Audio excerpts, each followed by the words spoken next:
Assalamualaikum warahmatullahi wabarakatuh.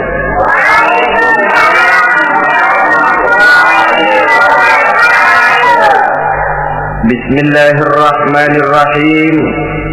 Alhamdulillahi rabbil alamin. Wassalatu wassalamu ala asyrafil anbiya'i wal mursalin, Sayyidina wa maulana Muhammadin wa ala alihi wa ashabihi al-mujahidin at-tahirin, amma ba'du. Bapak-bapak, ibu-ibu, saudara-saudara kaum muslimin rahimakumullah. Pada pertemuan terdahulu kita telah membicarakan bagaimana memilih jodoh menurut tuntunan agama Islam.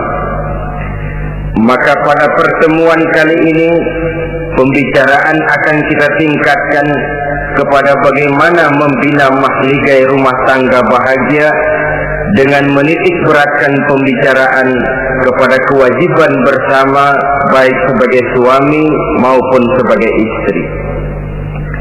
Banyak rumah tangga bahagia tercapai apa yang menjadi cita-cita dan tujuan, tetapi tidak jarang rumah tangga yang tenggelam sebelum sampai ke pantai yang akan dituju. Pada saat-saat perkenalan seseorang dalam usahanya mencari jodoh, dia merasa bahwa pasangannya itulah yang akan memberikan kebahagiaan kepadanya. Hari-hari di mana terjadi pertemuan selalu menjanjikan dan menyanyikan keindahan. Bahkan sehari tak bertemu rasa seminggu, seminggu tidak bertemu rasa sebulan, sebulan tidak ketemu pingsan. Tidak ada tanda-tanda sesuatu itu akan menjemukan. Namun setelah memasuki kehidupan bahtera berumah tangga, baru beberapa bulan saja atau baru beberapa tahun saja, semua impian tadi sirna dan musnah. Bahagia yang disangka, sengsara yang datang menimpa.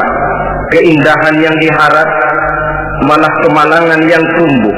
Hal ini disebabkan orang tidak meresapi hikmah daripada kehidupan berumah tangga, tidak menyadari tanggung jawab dan kewajiban yang akan berbuntut tidak timbulnya saling pengertian, dan pada akhirnya tidak akan tumbuh ketenangan di dalam rumah tangga itu. Bukankah kewajiban akan saling memberikan pengertian? Pengertian membawa ketenangan, dan ketenangan adalah tangga utama untuk mencapai rumah tangga bahagia. Oleh karena itu, kita mulai saja dengan kewajiban sebagai seorang suami di dalam memimpin rumah tangga bahagia ini. Yang pertama, kewajiban seorang suami ialah mempergauli istrinya dengan baik. Setiap suami, manakala selesai dia mengucapkan ijab dan qabul di hadapan tuan pengulu atau tuan qadhi, maka ia pun mengucapkan sigat ta'liq yang berisi perjanjian dari seorang suami bahwa ia akan mempergauli istrinya dengan baik, muasyarah bil ma'ruf menurut tuntunan syariat agama Islam. Walaupun janji itu pada zahirnya diucapkan di hadapan tuan pengulu, namun pada hakikatnya itu merupakan janji seorang muslim kepada Allah Subhanahu wa ta'ala. Ini tidak lain karena nikah dalam pandangan Islam merupakan sesuatu yang sakral, merupakan sesuatu yang suci dan bagian daripada ibadah kepada Allah Subhanahu wa ta'ala. Dalam surah An-Nisa ayat 19, Allah Subhanahu wa ta'ala memberikan bimbingan. Ya ayyuhalladzina amanu la yahillu lakum an tarithun nisaa karha. Hai orang-orang yang beriman, tidak dibolehkan bagi kamu mengambil perempuan secara paksa. Dengan kata lain, pernikahan harus dilaksanakan atas dasar suka sama suka. Tidak ada pihak yang terpaksa dan tidak ada pula pihak yang dipaksa. Kita hidup tidak lagi di satu zaman seperti zamannya Siti Nurbaya. Walaupun barangkali cinta memang bisa timbul setelah pernikahan, tetapi akan lebih baik kalau sebelumnya telah diawali dengan saling kenal mengenal, saling memahami latar belakang masing-masing untuk memudahkan timbulnya saling pengertian. وَلَا تَعْضِلُوهُنَّ لِتَذْهَبُوا بِبَعْضِ مَا آتَيْتُمُوهُنَّ إِلَّا أَنْ يَأْتِينَ بِفَاحِشَةٍ مُبَيِّنَةٍ. Dan jangan kamu mempersulit mereka karena ingin mengambil kembali sebagian dari apa yang telah engkau berikan kepada mereka, kecuali apabila mereka telah nyata-nyata melakukan perbuatan-perbuatan yang keji. Wa ashiruhunna bil ma'ruf, dan pergaulilah istri-istrimu itu dengan baik. Wa in karihtumuhunna, kalau kamu merasa tidak suka kepadanya, bersabarlah. Fa asa an takrahu syai'an wa yaj'alallahu fihi khairan katsira, karena boleh jadi kamu tidak menyukai sesuatu, padahal Allah menjadikan di dalam sesuatu yang kamu tidak sukai itu kebaikan yang banyak bagimu. Ini merupakan tuntunan umum betapa seorang suami harus mempergauli istrinya dengan baik, mu'asyarah bil ma'ruf, menurut tuntunan syariat agama Islam. Karena bagaimanapun hak milik seorang suami terhadap istrinya adalah milkul manfaat, milik untuk mengambil manfaat, bukan milkul mutlak seperti seorang memelihara budak umpamanya, yang bisa dihitam putihkan, bisa dijungkir balikan, bisa diperlakukan sekehendaknya. Itu bertentangan dengan tuntunan agama kita. Adalah kewajiban seorang suami mempergauli istrinya dengan baik. Kemudian yang kedua, seorang suami harus menaruh perhatian, menjaga kehormatan, dan bila perlu turut membantu dan menolong pekerjaan istrinya. Menaruh perhatian sampai kepada hal-hal yang kecil, sehingga si istri merasa bahwa dia mendapat perhatian. Ada dia mengadu, ada tempat dia melarikan persoalan, ada tempat dia bercerita. Sejak dari tingkah laku, berpakaian, berperhiasan, make up, dan lain sebagainya. Karena tanpa ada perhatian dari seorang suami, biasanya istri akan menjadi malas, baik untuk bersolek, baik untuk membina dan mengatur rumah tangga, dan lain sebagainya. Apalagi tidak berat lidah untuk memuji perbuatan baik yang dilakukan istrinya, dan tidak mencela secara langsung perbuatan-perbuatan salah yang dilakukan oleh istrinya. Dia bisa menegur secara bijaksana dan dewasa. Saudara-saudara kaum muslimin, seorang sahabat bernama Salman Al-Farisi mempunyai adik perempuan yang kawin dengan Abi Dzar Al-Ghifari. Satu hari Salman datang menengoki adik perempuan ini di rumahnya. Dilihatnya adiknya, rambutnya acak-acakan, pakaiannya kumuh, pendeknya nggak enak dilihat. Salman memberikan nasihat, kau bersoleklah sedikit supaya suamimu betah di rumah. Kata istrinya, untuk siapa saya bersolek? Ya tentu untuk siapa lagi kalau bukan untuk suamimu. Kata adiknya, percuma saja, suami saya jarang di rumah. Kemana? Di masjid terus. Salman mengadukan hal ini kepada baginda Rasul. Lalu baginda Rasul mengatakan, inna likulli syai'in haqqun, segala sesuatu ada haknya. Allah ada haknya untuk disembah, istri pun mempunyai hak untuk dipenuhi. Melalaikan salah satu hak berarti melakukan kezaliman. Di sini kita melihat fungsi, karena kurangnya perhatian Abi Dzar Al-Ghifari terhadap istrinya akan mengakibatkan kemalasan si istri untuk mendandani dirinya sendiri. Dengan mendapat perhatian, apalagi tidak berat lidah, maka kegairahan dalam kehidupan berumah tangga rasa-rasanya akan sangat mudah terwujud. Kalau suaminya bersolek, kalau istrinya bersolek, kata suaminya, kau memang pandai milih warna, walaupun barangkali warnanya norak betul. Tapi kalau pada saat itu seorang suami jujur, kan akan timbul pertengkaran. Kadang-kadang Istri bersolek, suami apa katanya? Lu sih dandan mangga dandan sama. Ini kan sudah tidak menghargai, tidak menaruh perhatian. Udah dah, dandan gak dandan sama, gue kenyang melihatnya. Saudara hadirin yang saya muliakan, tidak menaruh perhatian, sehingga si istri merasa tidak diperhatikan. Nah kalau sudah tidak diperhatikan, lihat saja, jangankan dalam contoh seperti berumah tangga, apa saja. Seorang anak kalau sudah tidak merasa diperhatikan oleh orang tuanya, dia akan sewenang-wenang. Begitu juga seorang pegawai kalau sudah tidak merasa diperhatikan oleh atasannya, semaunya kerja.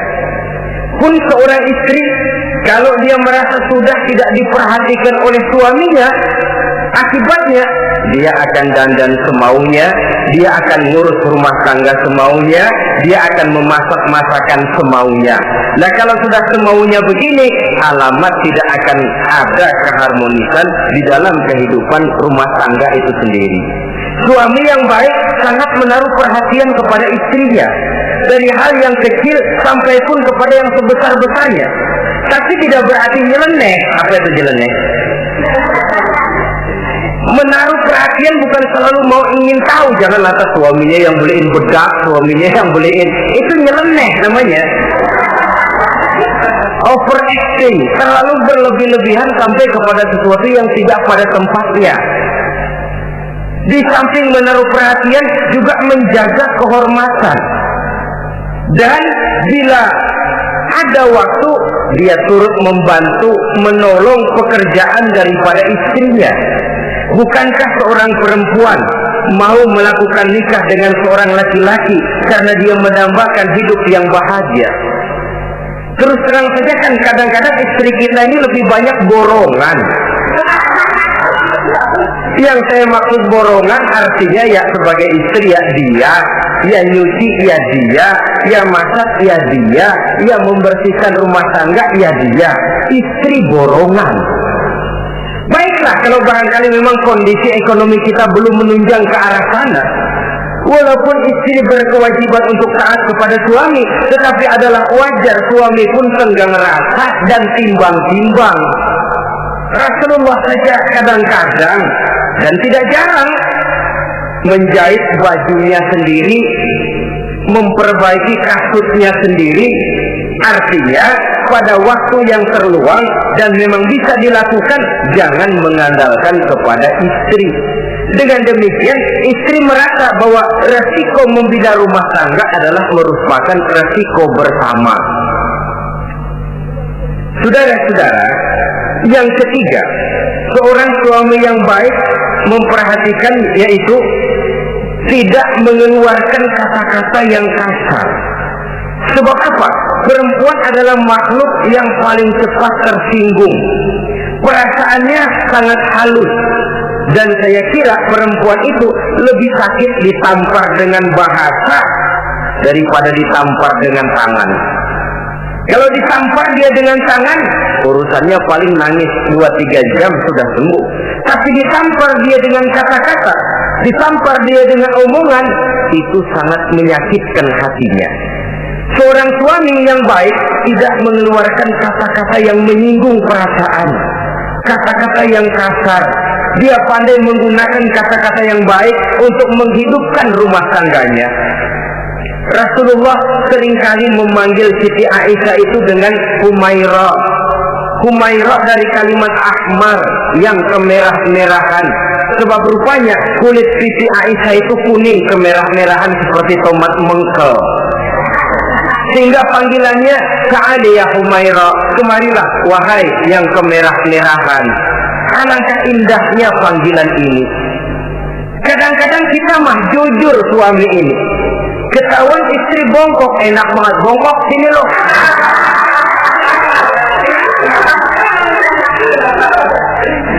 Jujur tapi nyakitin.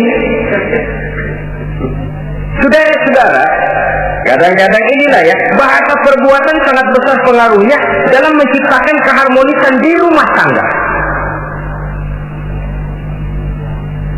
Pacaran mah manggilnya yang, Mau kemana yang? Udah endah aja udah. Begitu berumah tangga masih indah kakanda. Punya anak satu, bapaknya anak-anak. Punya anak dua, bapak lu. Sudah 3 anaknya, bapak hilang eluh manggilnya. Panggilan ini mengalami pergeseran. Nah begitu juga suami. Ketika pacaran bukan main, ketika baru melakukan akad nikah sedang honeymoon bulan madu, asik betul. Kemana-mana selalu bersama, kondangan selalu bersama, resepsi pergi bersama, jalan bergandengan tangan, istri sedikit terpeleset, khawatir bukan main, hati-hati yang.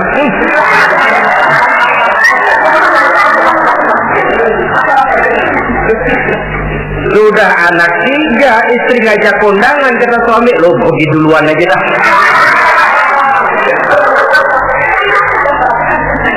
Pulang kondangan, istri laporan, bang saya terpeleset, emang lu mau mampus? Kejam betul. Hilang panggilan yang tadinya begitu mesra. Saudara hadirin yang saya muliakan, ini kata-kata kelihatannya kecil, sederhana, tapi sangat besar pengaruhnya dalam menciptakan rumah tangga yang bahagia ini. Oleh karena itu, soal isi hati kita itu urusan gaib yang tahu cuma Allah. Orang lebih dahulu lihat penampilan, dan dari penampilan ini yang dinilai adalah kata-kata kita. Oleh karena itu, seorang suami yang baik, dia tidak mengeluarkan kata-kata yang menyinggung perasaan. Kalaupun dia marah betul, dia tidak mencaci maki secara langsung. Dia bisa menggunakan kata-kata kiasan. Maka agama memberikan tuntunan, kalau seorang suami marah, jangan memukul muka. Dan mukul pun bagian terakhir, jangan jalan pertama. Kadang-kadang ada juga loh Pak, suami marah sama istri persis korambil gebukin maling. Aduh, gebah lebih gak karuan.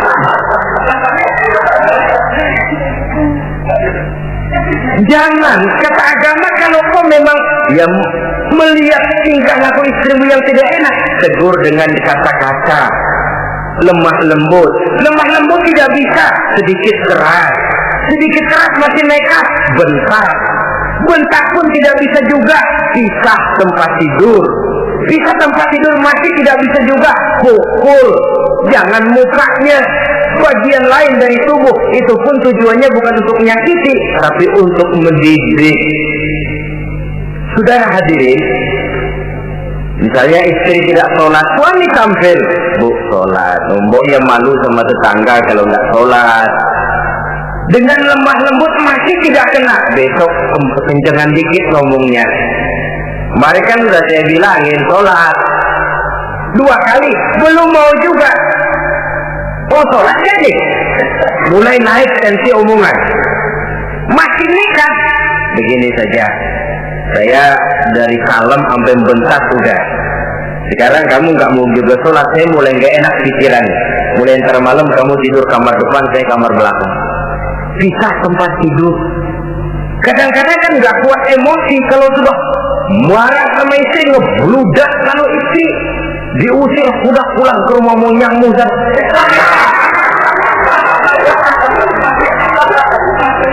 Kata agama jangan, kita tempat tidur saja. Sudah, kamu tidur kamar depan, saya kamar belakang. Bisa tempat tidur. Kenapa? Nanti malam kalau hujan turun, pikiran berubah, berasa penuh, tinggal pindah kamar. Secara psikologis, saudara-saudara. Jadi melalui processing. Oleh sebab itu, kata-kata sangat besar pengaruhnya di dalam membina kehidupan berumah tangga. Seorang suami yang baik tidak mengeluarkan kata-kata yang bisa menyinggung istrinya. Sebaliknya, istri pun demikian, tidak mengeluarkan kata-kata yang bisa menyinggung perasaan suaminya. Sebab lebih dosa besar kata-kata suami istri yang menyinggung suaminya, walaupun sama dosanya ya, tapi lebih besar ketersinggungan seorang suami ketimbang seorang istri itu. Namun agama memberikan tuntunan suami lebih dahulu yang diajarkan. Jangan mengeluarkan kata-kata yang bisa menyinggung perasaan, baik itu menyangkut dandanan istri, caranya pakaian, caranya jalan, ataupun masakannya. Masakannya sekalipun tidak kita sukai, ya ndak usah. Misalnya sayur keasinan, begitu dicobain menteleng mata pelatat, melotot keasinan. Ndak usah lantas tolak pinggang, lu masak melotot ya. Ndak usah. Saudara hadirin yang saya muliakan, jadi itu dari segi masakan. Dari segi pakaian, umpamanya istri kita berpakaian tidak sesuai dengan tuntunan agama, cukup kita bisa berkata, pakaianmu sebenarnya bagus, motifnya, potongannya, kainnya, cuma kok kelihatannya kok potongan badanmu kok kelihatan betul dengan terbungkus pakaian seperti itu. Alangkah lebih baiknya, nah, dengan demikian istri nggak terlalu tersinggung daripada sudah dandan bagus-bagus, lalu istri suami ngobrol kata yang nggak enak, bagus lo kayak nangka di krosoin.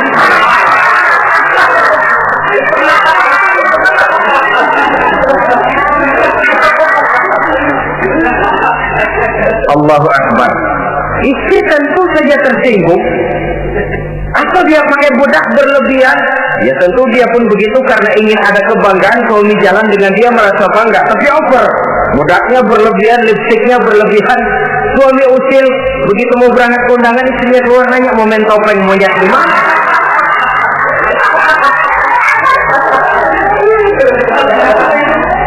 Tentu dia akan tersinggung karenanya. Jadi saudara-saudara, ini yang ketiga. Yang keempat, seorang suami yang baik jangan memberikan pekerjaan di luar batas kemampuan istrinya. Loh, tugas istri itu nyaris 1 kali 24 jam. Seorang suami bagaimanapun payah dia bekerja, pulang dia bisa istirahat, tidur malam dia bisa tidur dengan nyenyak. Tapi seorang istri, apalagi dia punya anak kecil, bayi misalnya, itu nyaris jam kerjanya 1 kali 24 jam. Sejak bangun tidur sampai tidur lagi, bahkan tidurnya pun selalu diusik oleh anaknya. Anaknya kalem, bapaknya ngusik.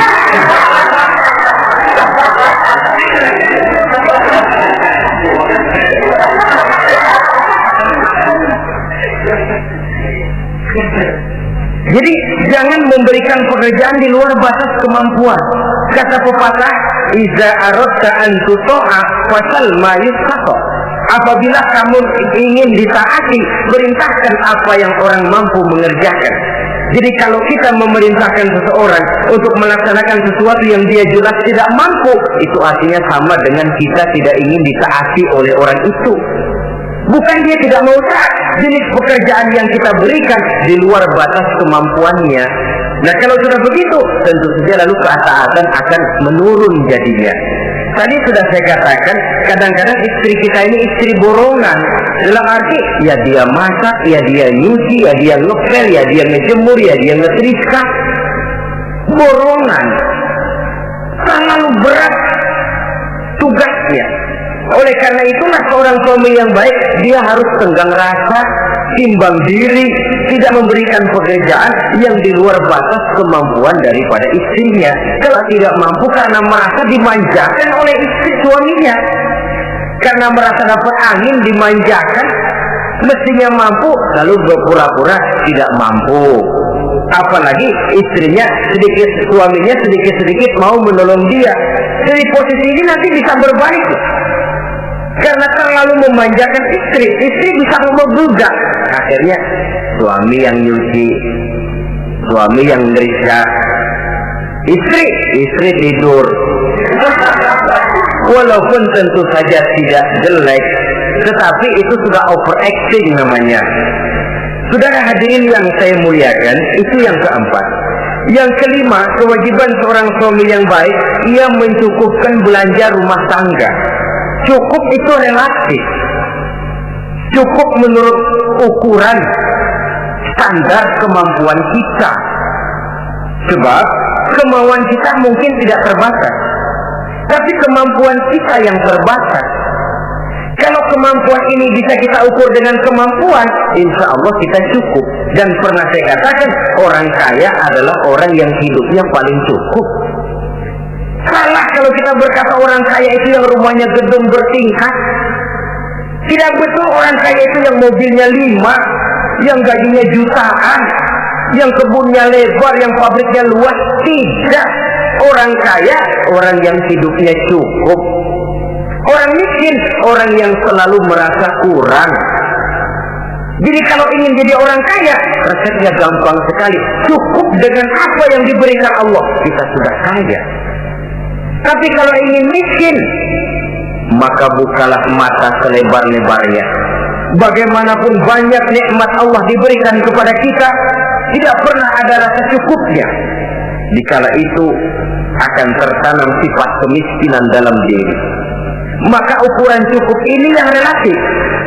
Jadi kalau kita memang ekonomi menengah ke bawah, jangan ingin cukup seperti halnya ekonomi menengah ke atas. Nah, saudara-saudara, di samping belanja rumah tangga yang menyangkut makan, minum, pakaian dan sebagainya, bila ada kelebihan rezeki, juga perhiasan untuk istri. Karena istri itu zinatul hayati dunia, perhiasan hidup di dunia. Jangan lalu berat hati, kan suami yang peras keringat banting tulang pergi pagi pulang sore. Mestinya suami dulu dong cukupi pakaiannya. Betul, kelihatannya memang begitu, tapi jangan lupa istri kita bagian daripada hidup kita. Baik dia dilihat orang, baik kita disebut orang. Jelek dia dipandang orang, jelek juga kita disebut orang. Dia adalah bagian daripada kehidupan kita. Orang kan sering bilang tuh, Mpo Ano, kenapa? Gue gerah banget lihatnya.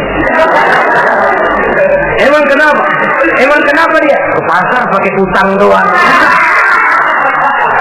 Voice of Kia. Kata temennya, terang aja dia kan binnya si Meun itu. Si Meun yang nggak tahu apa-apa ikut kesebut-sebut.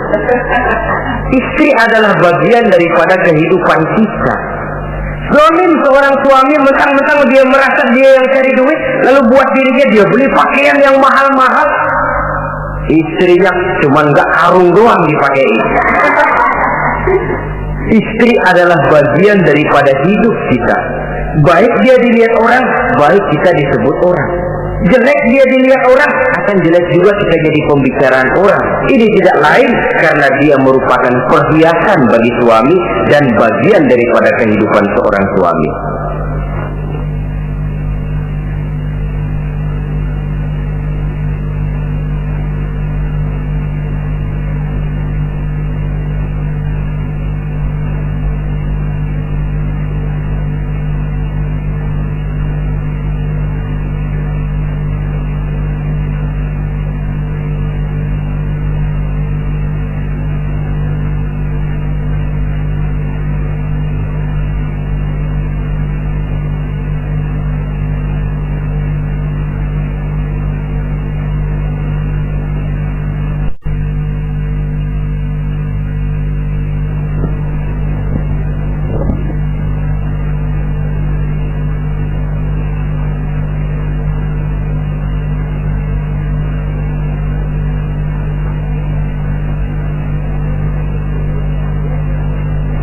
Adalah satu perbuatan zalim misalnya, kalau seorang suami manakala dia beroleh rezeki parkir di restoran, kalau tidak ada duit baru dia pulang ke rumah, sementara dia enak makan makanan yang serba nikmat dan lezat, restoran yang serba ada, istrinya di rumah cukup kangkung saja sama toge. Adalah satu perbuatan yang zalim dan istri berhak menuntut karena itu memang merupakan haknya. Begitu besar nilai pahala memberikan nafkah ini, sampai-sampai Nabi dalam hadis yang diriwayatkan oleh Imam Muslim dan Ahmad bersabda, dinarun anfaqtahu fi sabilillah wa dinarun anfaqtahu ala rukbatin wa dinarun tasaddaqta ala miskin wa dinarun anfaqtahu ala ahlika a'zamuha ajran allazi anfaqtahu ala ahlika. Uang yang kamu belanjakan di jalan Allah, uang yang kamu belanjakan untuk membebaskan budak, uang yang kamu sedekahkan kepada orang miskin, dan uang yang kamu belanjakan untuk nafkah keluargamu, pahalanya itu lebih besar uang yang kamu belanjakan untuk nafkah keluargamu. Ya Allah, jadi rupanya nilainya sedemikian besar. Saudara hadirin yang saya muliakan, ini kewajiban yang keempat, yang kelima maksud saya. Yang keenam, kewajiban seorang suami, dia berusaha untuk meningkatkan pengetahuan daripada istrinya, membimbing. Sebab selain daripada berfungsi sebagai seorang suami, dia juga adalah guru daripada istrinya. Kalau dia tidak bisa membimbingnya secara langsung, setidaknya doronglah istrinya untuk ikut menghadiri pengajian, majelis-majelis taklim, bergaul dengan ustazah-ustazah, sehingga terdapatlah peningkatan pengetahuan. Paling kurang pergaulannya bertambah luas, cakrawala pandangannya juga tidak jadi sempit karenanya. Sebaliknya, peluang ini pun harus dimanfaatkan oleh istri dengan sebaik-baiknya, dengan niat yang ikhlas keluar dari rumah untuk mencari ilmu pengetahuan. Yang repot kadang-kadang dari rumah berangkat ngaji, sampai di pengajian suaminya diakur-akurin.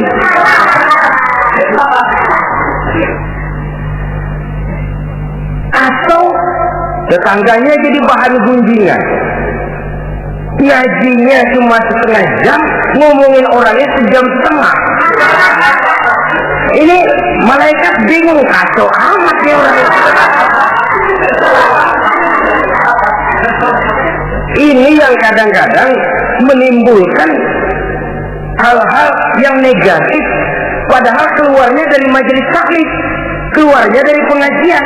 Tapi kalau di pengajian yang dilihat adalah gelang temennya, anting temennya, rantai temennya, lalu walaupun nggak tahu belaga, tahu baru dapat berita burung, katanya si Ano, oh iya anu.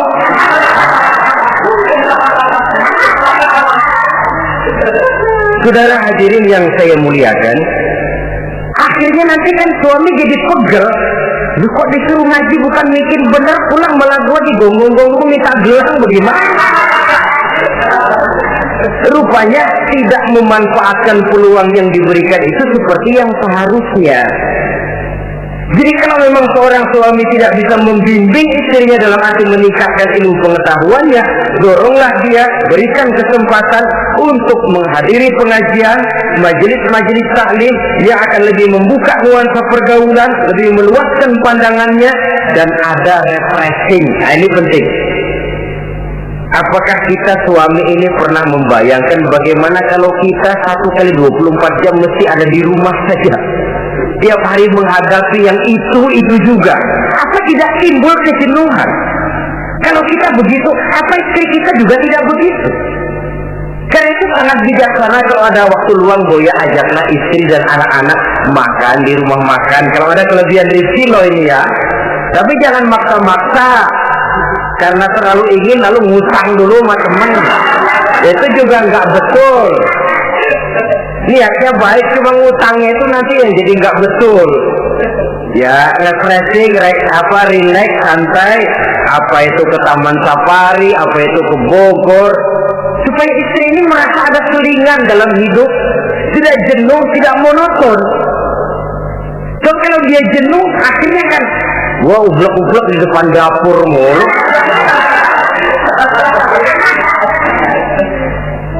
Saudara hadirin yang saya muliakan, kejenuhan ini pada suatu saat akan meledak. Nah, kalau meledak tanpa tersalurkan, dia akhirnya akan mencari saluran sendiri. Iya kalau positif, kalau negatif, inna lillah wa inna ilaihi raji'un jadinya. Oleh karena itu, seorang suami yang baik berkewajiban meningkatkan pengetahuan istrinya. Sebab boleh jadi istri tidak melaksanakan kewajiban karena tidak tahunya. Nah kalau istri nggak tahu jangan digoblok-gobloki. Mestinya dibimbing, diberikan kesempatan ngaji. Kamu sih disuruh gini aja kok nggak bisa, emang goblok aku nih. Memang bukan dibimbing malah digoblok-gobloki. Kalau istri kan apa ya? Bahasa Prancisnya nelongso. Apa nelongso? Narik diri. Apa katanya? Lu tahu lu goblok lu nggak kawin sama gua. Nah.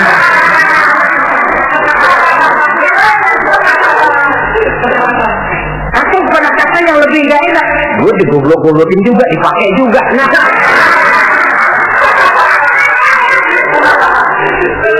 Kan lebih nggak enak lagi tuh. Jadi saudara-saudara, hal-hal yang memerlukan kesabaran ini memang menuntut kedewasaan dari seorang suami. Dia kalau baru 1-2 bulan berumah tangga, segalanya masih menjanjikan dan menyanyikan keindahan. Tapi makin hari kita bergaul di rumah tangga, kita makin tahu karakter, mental, watak daripada istri. Kekurangannya mulai kelihatan, keburukan wataknya mulai nampak. Dikala itulah kita sebagai suami harus dewasa, sabar, membimbing mereka. Kalau waktu 2-3 bulan pertama di rumah tangga namanya honeymoon, segalanya indah, mana ada kekurangan. Masa keasinan, lezat. Nasi kekerasan, asyik. Segalanya nggak pernah salah, selalu betul. Suami istri masak keasinan, lihat si suami melotot makan, nanya, "Bang, sayur keasinan?" Enggak. Soal keasinan bagus, keasinan masih bagus. Kenapa? Udah endah aja. Tapi mampukah ini bertahan? Ini yang jadi masalah, mempertahankan suasana kebaruan itu. Sudah hadirin yang saya muliakan, yang ketujuh, kewajiban suami ini, suami yang baik memberi kesempatan kepada istri untuk nengok, bersilaturahmi dengan orang tuanya, kerabatnya, atau tetangganya. Walaupun nanti ya, istri tidak boleh menggunakan ini secara sama. Karena apa? Karena orang tua dan mertua itu cuma istilah. Hakikatnya ya sama, ya mertua ya orang tua. Ya apalagi orang tua. Itu cuma satu istilah. Perbedaan istilah tidak harus menyebabkan kita berbeda sikap. Jangan kalau mertua yang datang, suami curiga. Kalau istri didorong-dorong, begitu datang. Babelu katanya. Lalu belum apa-apa sudah buruk sangka, biasa babelu. Biasa katanya. Nah, biasa ini sudah gak enak. Biasa datang bawa jeruk, pulang minjem duit. Allahu Akbar. Ini kan sudah menanamkan rasa gak enak. Mana akan lebih baik kalau mertua yang datang, suami menyambut lebih dahulu. Tidak akan nampak kecintaannya. Tidak lagi membedakan antara mertua dengan orang tua, karena cuma sekedar istilah. Memberikan kesempatan. Dan seorang istri pun, walaupun akan ke rumah orang tuanya sendiri, izin suami itu wajib. Jangan merasa, saya kan mau ke rumah orang tua sendiri, kepada orang tua kan ibadah, wajib, betul. Tapi setelah punya suami, ranking pertama suami. Bukankah saudara pernah dengar satu riwayat, seorang sahabat akan pergi jihad di jalan Allah, perang membela agama. Ketika akan berangkat, dia pesan sama istrinya, "Aku mau perang membela agama. Aku pesan, kalau aku belum pulang ke rumah, kau jangan keluar rumah." Baik bang, berangkatlah si suami dengan iringan doa istrinya. Ini istri yang baik ya. Suami pergi kantor, istri doa. Di situ letak kerjasama. Suami buka warung, istri sembahyang duha. Di situ letak kerjasama. Ya Allah, kata istri dalam doanya itu, mudahkan rezeki suami saya. Kalau memang rezekinya masih di langit, turunin ya Allah. Kalau masih terpendam di perut bumi, keluarkan ya Allah. Kalau masih jauh, dekatkan ya Allah. Ikhlas melepas suami dengan iringan doa. Suami pun berusaha lapang terasa jalannya. Tapi kalau dari berangkat keluar rumah sudah dilepas oleh demo, tahu demo? Moyo. Itu suami berangkat juga hatinya sudah kusut, sudah tidak dilepas dengan doa. Lalu istri juga barangkali suaminya berangkatnya dumel. Ya, jangan dikasih rezeki dari Tuhan, tadi dikasih rezeki gak kawin lagi.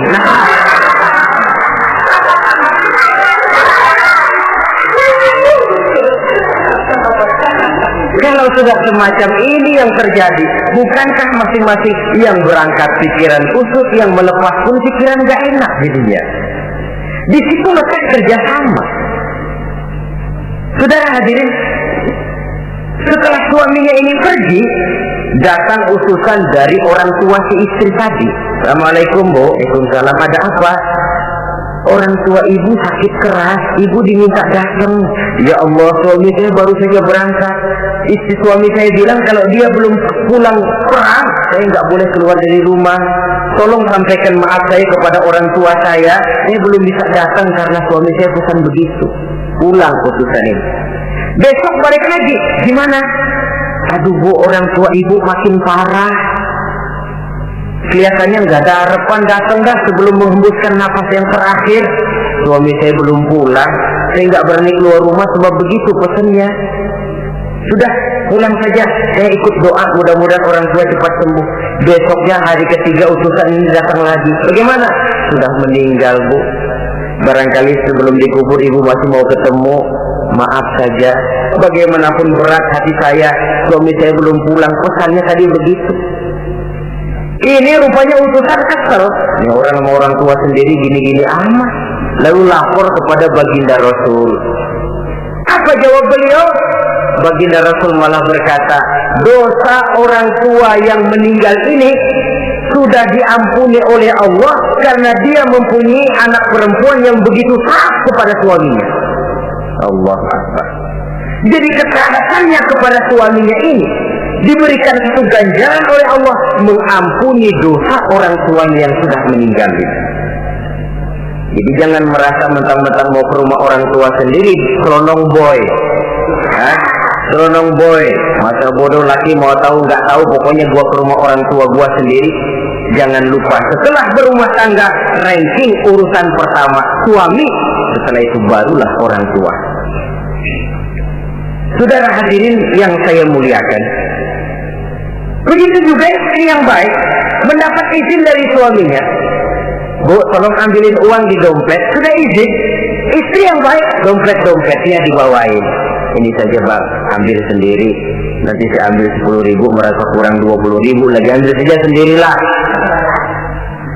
Lain dengan istri yang nongkrong, lagi pergi mandi, dompet acak-acakan.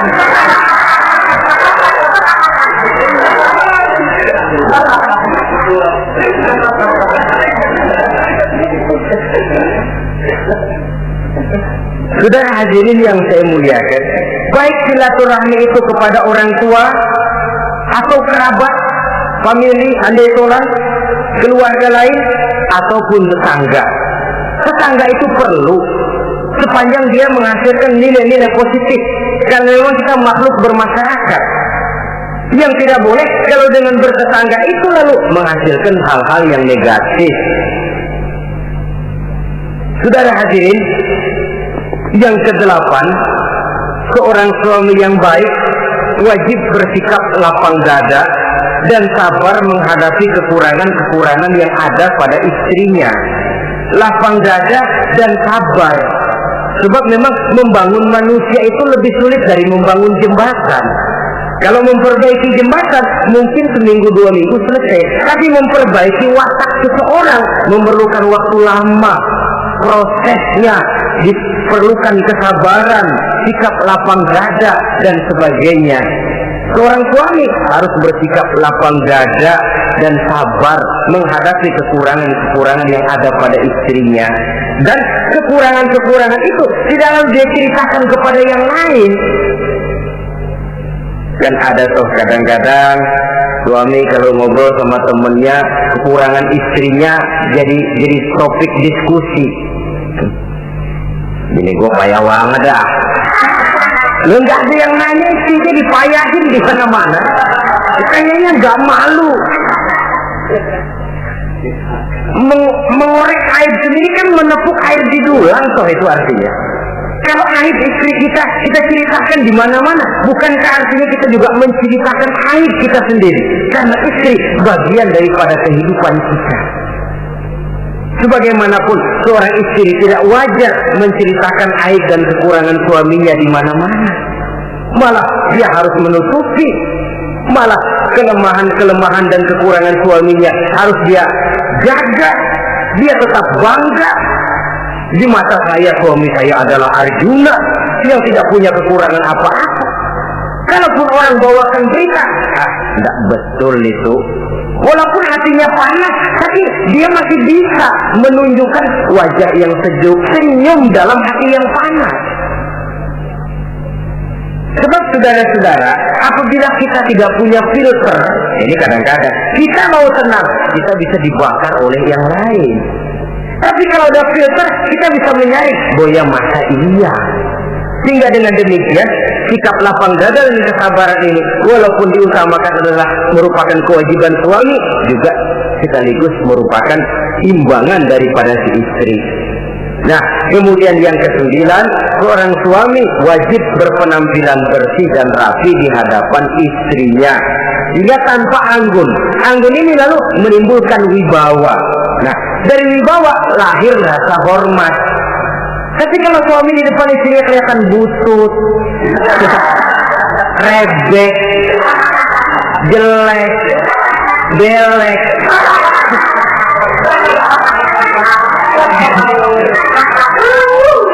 kata istrinya juga gua apes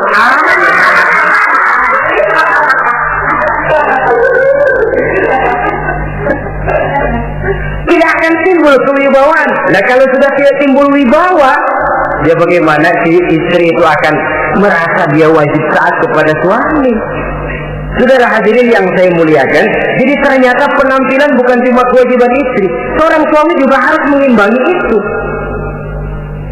Sehingga dengan demikian keterasian dalam kehidupan di rumah tangga itu akan terasa jadinya. Nah inilah pada prinsipnya kewajiban daripada suami. Lalu kemudian apa kewajiban istri? Yang pertama saudara-saudara, terutama ibu-ibu tentu, istri itu berkewajiban untuk taat dan patuh kepada suaminya. Sepanjang perintah suaminya itu tidak untuk bermaksiat kepada Allah. Jangankan amalan yang mubah, amalan yang sunnah saja tidak diizinkan oleh suami, masih dikerjakan oleh istrinya, dosa. Itu amalan sunnah. Misal saja ini ya, suami kebetulan ngambil cuti hari Senin ada di rumah.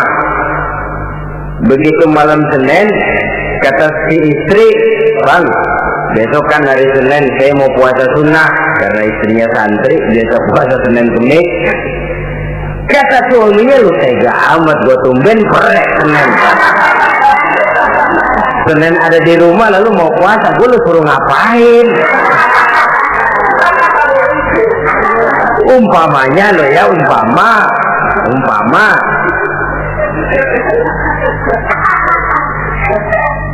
Lalu tanpa izin si suami, istri puasa juga, puasa sunnah. Bukan saja tidak mendapat pahala, malah dosa hukumnya. Ini amalan sunnah. Apalagi timbang pergi arisan, apalagi timbang pergi tetangga.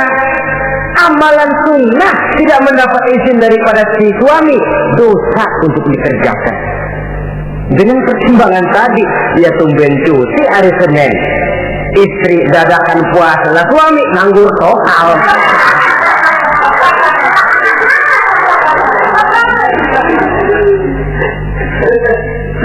hadirin yang saya muliakan, Nabi bersabda, ayyuma imra'atin matat wa zawjuha anha radin illa dakhalatil jannah.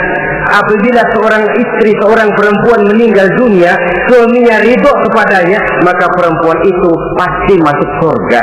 Ini artinya kalau seorang perempuan meninggal dunia, ya dia tukang ngaji, ya puasa Senin Kemisnya rajin, ya sujudnya hebat, tapi dia meninggal suaminya enggak ridho, pintu surga belum dibukain sampai suaminya ridho kepadanya.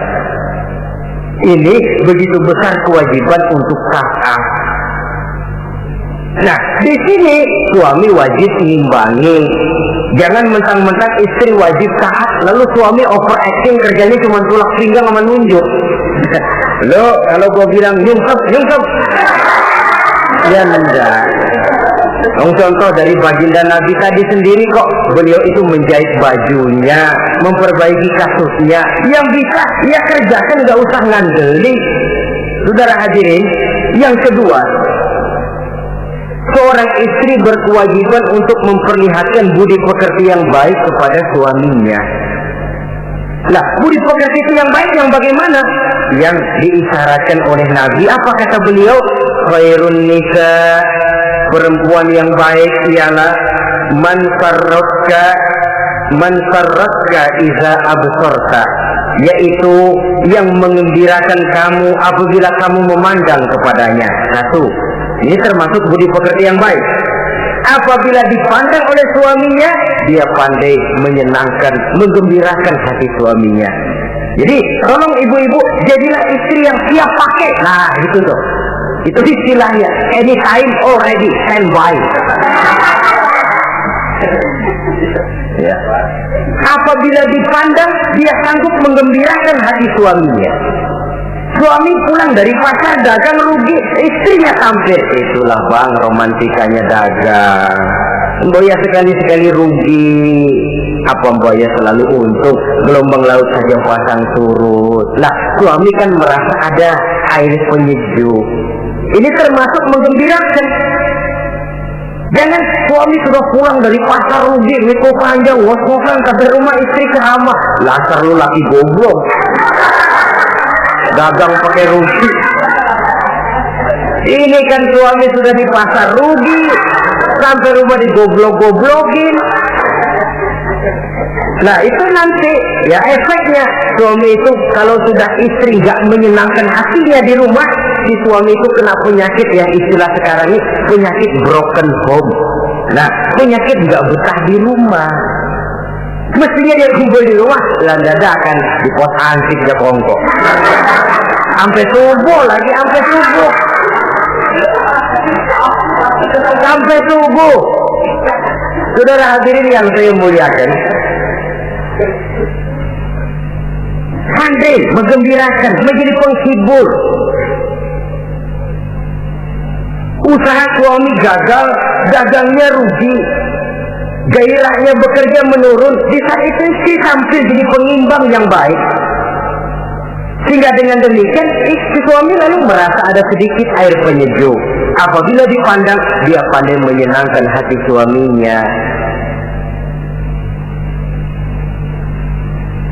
Bagus kalau seorang istri pada saat ada suaminya di rumah dia berdandan, dan suaminya tidak di rumah dia apa adanya. Dan keliru besar, sebab dandannya seorang istri dengan niat untuk menyenangkan hati suaminya merupakan ibadah. Saudara hadirin, ciri yang kedua dari budi pekerti yang baik seorang istri itu apa?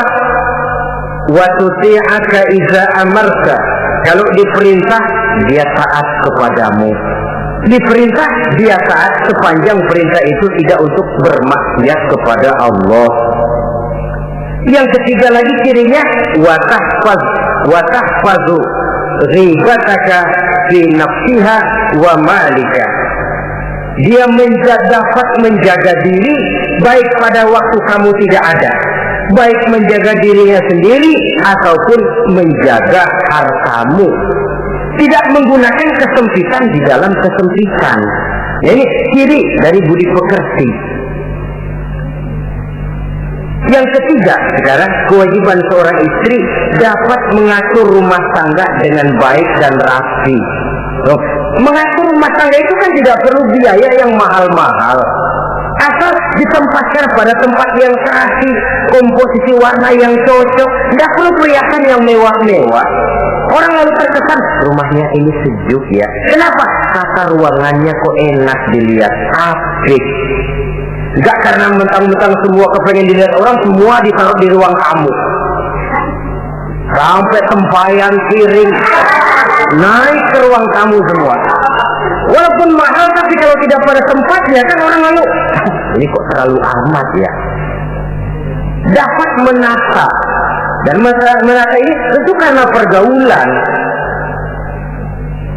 Saudara hadirin yang saya muliakan, sehingga dengan demikian ada suasana kebetahan. Orang di rumah itu merasa seperti, itulah yang dikatakan Nabi, baiti jannati, rumah tanggaku laksana surga bagiku, laksana kebun, tempat di mana kita melepaskan lelah, tempat di mana kita menemukan ketenangan, tempat di mana kita menemukan refreshing dari segala kejenuhan dan kelelahan akibat tugas-tugas yang kita hadapi, baik di kantor, di tengah masyarakat, di pasar, dan lain sebagainya. Yang keempat, jangan menambah kesulitan suami. Syukur kalau malah bisa membantunya.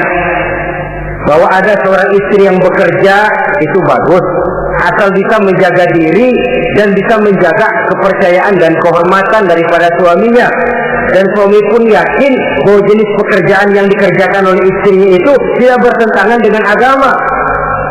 Tapi malah kalau si suami yang mempekerjakan istrinya, mengeksploitir istrinya, ini zalim. Istrinya yang disuruh kerja, suami ongkang-ongkang kaki di rumah, istrinya yang keras keringat banting tulang. Ya kalau kerja, kalau dikerjain lebih parah lagi. Kan tidak sedikit toh problema rumah tangga semacam ini. Sehingga dengan demikian akhirnya apa? Kendali rumah tangga di tangan istri. Karena istri merasa dia yang cari duit. Istri merasa dia yang berusaha. Kenapa dia tidak mengendalikan rumah tangganya? Dikala itu jatuhlah suami di bawah komando istrinya. Hilang wibawa, hilang karisma, tidak ada ketakutan. Malah akhirnya berbalik, seolah-olah si suami jadi istri dan si istri menjadi suami. Apalagi di zaman seperti sekarang. Walaupun pekerjaan sulit, tapi mereka yang punya wajah cantik, mudah senyum, gampang bergaul, dan mau obral, tentu banyak saja lapangan kerja yang nyata-nyata bertentangan dengan agama. Nah, yang terakhir, kewajiban daripada istri ialah hemat, cermat, rajin, dan pandai menyimpan. Kalau dia diberikan perhiasan oleh suaminya, niatnya tidak lain. Pertama, menyenangkan hati suaminya. Yang kedua, berjaga-jaga kalau nanti ada kesulitan, toh perhiasan ini bisa dimanfaatkan. Tidak untuk show, tidak untuk sombong-sombongan, tidak untuk hebat-hebatan, tapi dua hal yang jadi pilihan utama tadi. Dengan sikap hemat, cermat, rajin, dan pandai ini, menyimpan, memanfaatkan, dan menggunakan, maka nilai ekonomi di rumah tangga insya Allah akan mengalami stabilnya. Dengan demikian, saudara-saudara, secara sepintas, kewajiban suami dan istri sudah kita bicarakan. Dengan saling melaksanakan kewajiban akan timbul saling pengertian. Dari pengertian akan timbul ketenangan. Dari ketenangan insya Allah akan terwujud rumah tangga yang bahagia. Insya Allah nanti pembicaraan akan kita lanjutkan yang mengenai kewajiban bersama dan kewajiban orang tua terhadap anak-anaknya. Mudah-mudahan ini bermanfaat. Terima kasih atas perhatian saudara. Mohon maaf atas segala kekurangan. Usikum wa nafsi bitaqwallah. Wassalamualaikum warahmatullahi wabarakatuh.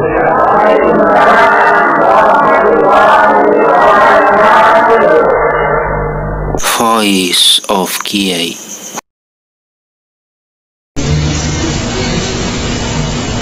Assalamualaikum warahmatullahi wabarakatuh.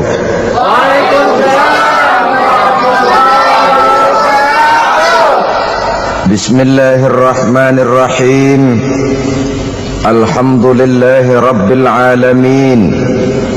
والصلاة والسلام على أشرف الأنبياء والمرسلين وعلى آله وأصحابه المجاهدين الطاهرين. Amma ba'du. Saudara-saudara kaum muslimin rahimakumullah. Pada pertemuan terdahulu kita sudah membicarakan hal-hal yang menyangkut dengan tuntunan suami istri. Maka pada pertemuan kali ini pembicaraan kita lanjutkan dengan membina rumah tangga bahagia menurut agama kita. Sebagaimana yang sama kita maklum bahwa manusia hidup memerlukan idola, memerlukan figur-figur yang akan dijadikan contoh di dalam kehidupannya.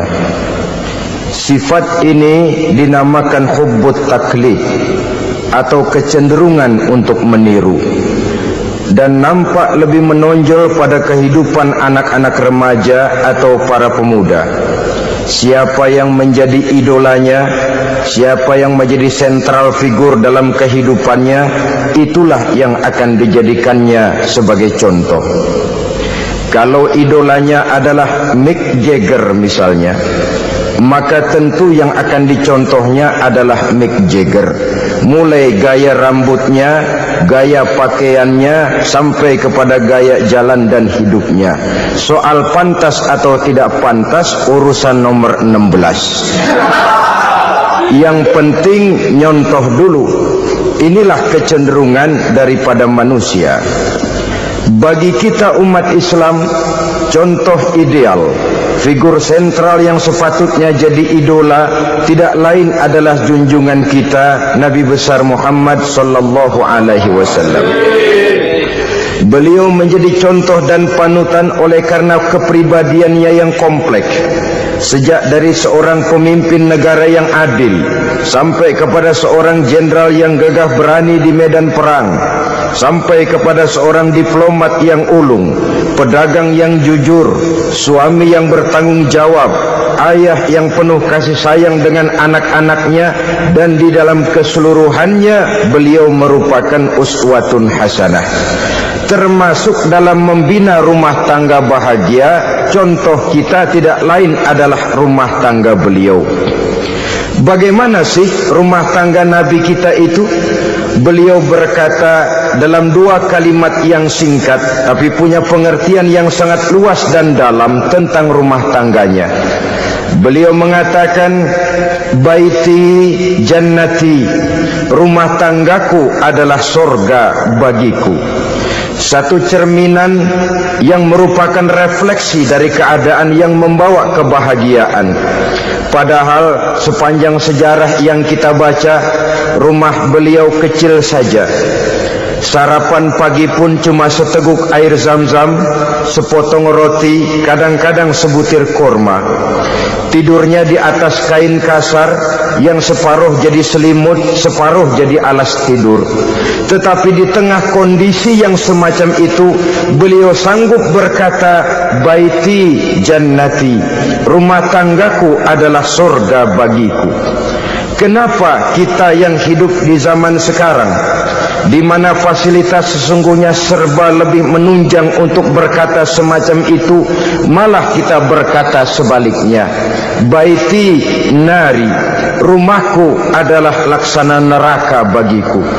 Padahal kalau dilihat, rumahnya pun kadang-kadang bertingkat, kendaraan serba berkilat, uang banyak berlipat-lipat, istri pun tak kurang cantik memikat, kadang-kadang jumlahnya 4. Tapi tiap hari kiamat tidak ada ketenangan dan ketentraman di rumah tangga. Saudara hadirin kaum muslimin rahimakumullah, mengapa Rasul sampai mengatakan baiti jannati, rumahku adalah laksana surga bagiku? Inilah pokok pembicaraan kita pada pertemuan kali ini. Sebagaimana yang kita maklum bahwa nikah dalam pandangan Islam bukan hanya sekedar untuk memenuhi kebutuhan biologis manusiawi, tidak hanya sekedar untuk memperkembangbiakkan keturunan, dan juga tidak pula untuk memperturutkan hawa nafsu. Lebih daripada sekedar itu, nikah dalam pandangan Islam merupakan ibadah. Oleh karena ibadah, maka seluruh tujuan ibadah, apakah dia bernama solat, apakah dia bernama puasa, zakat, sodako, haji dan lain sebagainya, seluruh daripada tujuan ibadah, target utamanya adalah mardhatillah atau keridhaan daripada Allah Subhanahu wa ta'ala.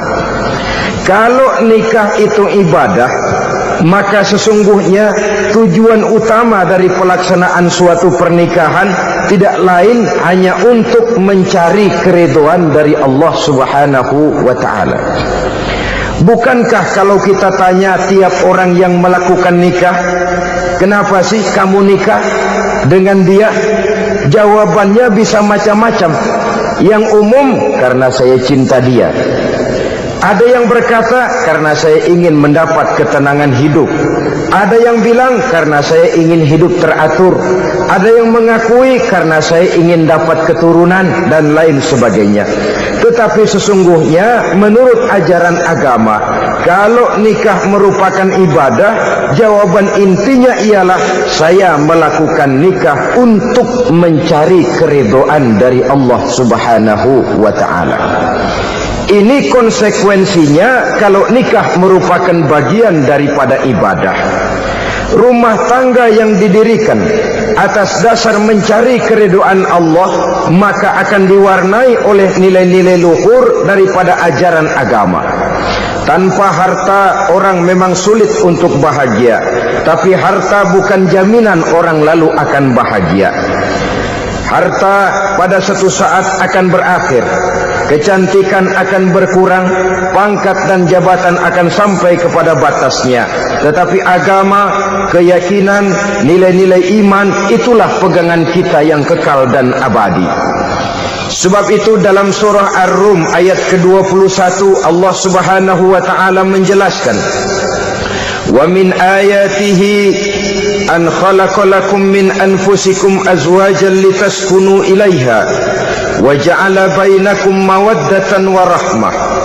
Dan di antara tanda-tanda kebesaran Allah, dijadikannya bagimu istri-istrimu dari diri kamu sendiri, litaskunu ilaiha, agar kamu bisa hidup tenang bersamanya, wa ja'ala bainakum mawaddatan wa rahmah, dan dijadikannya di antara kamu rasa cinta dan kasih sayang.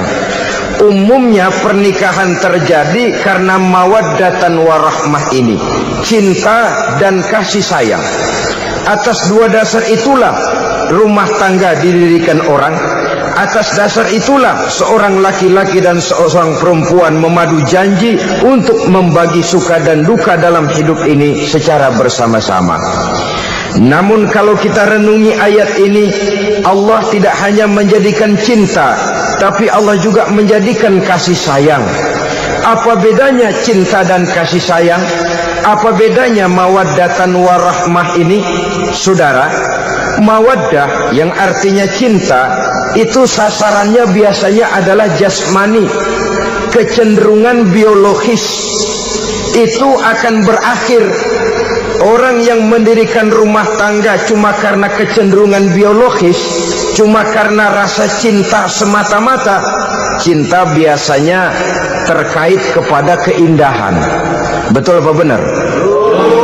Biasanya orang mudah jatuh cinta kepada sesuatu yang punya nilai keindahan. Makanya anak muda jarang yang jatuh cinta sama nenek-nenek.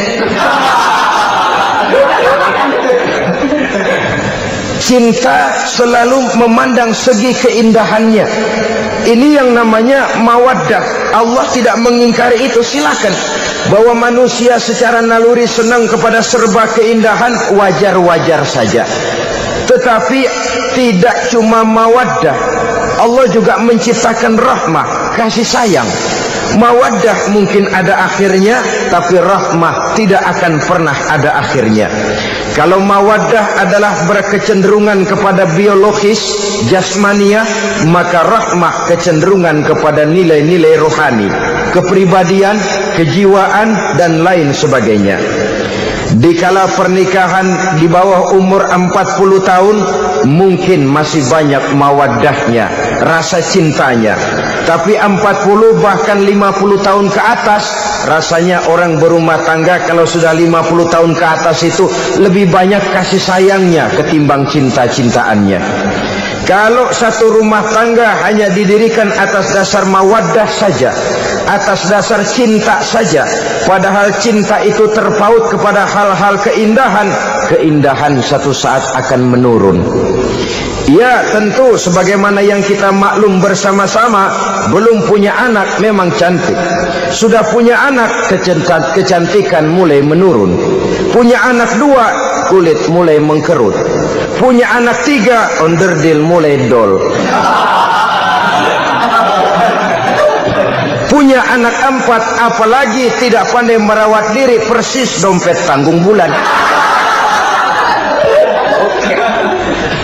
Kalau rumah tangga didasarkan kepada rupa yang cantik saja, cinta akan bisa berpindah, paling tidak akan berkurang nilainya. Sebab itu Allah tidak hanya menyediakan mawaddah warahmah, dijadikannya di hatimu itu tidak cuma sekedar cinta, tapi juga kasih sayang. Nah, kasih sayang inilah apabila berakar dan berurat dari nilai-nilai keagamaan yang akan menopang jalinan rumah tangga bahagia, mengukuhkan usaha untuk mencapai mardhatillah atau keridhaan daripada Allah Subhanahu wa taala. Dengan demikian, berumah tangga bukan tujuan. Ini kalau kita lihat dari segi agama. Berumah tangga cuma alat untuk mencapai mardhatillah, keridhaan daripada Allah. Seorang suami yang pergi pagi pulang sore peras keringat banting tulang mencari nafkah untuk menghidupi keluarganya, kalau niatnya untuk mardhatillah, maka pergi usahanya adalah ibadah. Sementara si suami pergi berusaha, istri di rumah mendoakan suaminya, itu juga merupakan bagian daripada ibadah. Marilah kita biasakan membina satu rumah tangga untuk mencapai keridhaan daripada Allah Subhanahu wa taala. Ini motif dasarnya. Karena itu Rasul Anas bin Malik pernah bercerita, bertahun-tahun saya membantu di rumah tangga Rasul. Selama tahun-tahun yang panjang saya membantu di rumah tangga beliau itu, kata Anas bin Malik, belum pernah kok saya mendengar kata-kata kasar, keras, membentak-bentak. Belum pernah saya melihat ada piring terbang, sandal melayang, ada penggorengan nitir di atas. Belum pernah, padahal tahun-tahun yang panjang sudah saya lalui. Itu rumah tangga Rasul. Istrinya lebih dari satu, tapi tenang, ayem, adem. Walaupun gosip selalu ada. Ini loh ya, namanya hidup berumah tangga. Jangankan rumah tangga kita manusia biasa, rumah tangga Rasul pun tidak luput dari gosip yang kita kenal dengan hadisul ifki itu. Itu sampai tercatat dalam sejarah. Tetapi yang jelas, dengan istri yang lebih dari satu, rumah tangganya tenang, tentram, adem. Kita di rumah tangga istri satu, seminggu 7 hari, berantemnya 6 hari. Cuma 1 hari gencatan senjata. Saudara hadirin yang saya muliakan, kalau tujuan rumah tangga adalah mardhatillah, apa ciri dari suami istri yang menegakkan rumah tangga untuk mencapai ridho Allah itu? Pertama, sepasang suami istri yang membina rumah tangga semata-mata untuk mencapai keridhaan Allah, cirinya yang pertama, bersyukur apabila beroleh nikmat. Ini ciri yang pertama. Bersyukur kepada Allah. Kepada sesama berterima kasih. Suami berterima kasih kepada istri, bertahun-tahun didampingi hidupnya, dicucinya pakaiannya, dimasaknya makanannya, tidak istri mengeluh walau hidup lebih banyak kurangnya daripada cukupnya. Suami pandai berterima kasih kepada istrinya, sementara istri pun bisa berterima kasih kepada suaminya.